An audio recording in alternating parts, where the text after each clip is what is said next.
Hey everybody, welcome to the Surf Shack. We're going through the book of Romans. We're studying Paul's letter, and we're learning about how to bring hope and healing to our world and hope and healing to our own lives. And if you're going to bring hope and you're going to bring healing, if you're going to fix any kind of problem, you got to start by diagnosing what the problem actually is.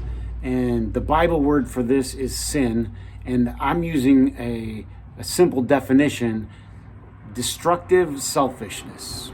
And Romans 1 talks about what happens is we get into like a downward spiral, and then society gets into a downward spiral. And that's what Paul writes about. When we're so absorbed with ourselves and we throw God out the window, it just creates this spiral, and we start to spiral out of control.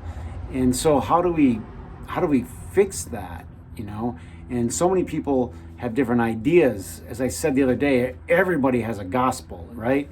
And the gospel is like an announcement, an idea, a philosophy, a strategy.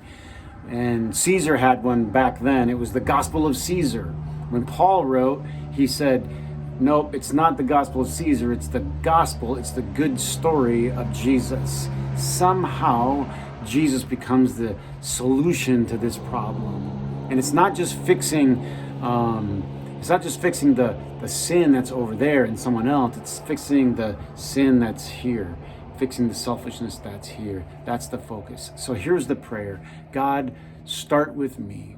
In James it says this: what causes fights and quarrels? What's the cause? James 4.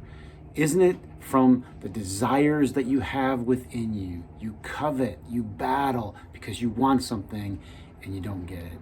And he says earlier in the 3rd chapter, where you have selfish ambition, there you have every destructive and evil practice. It all comes back to selfishness, destructive selfishness. God, rid it from the earth and start with me. That's the prayer today.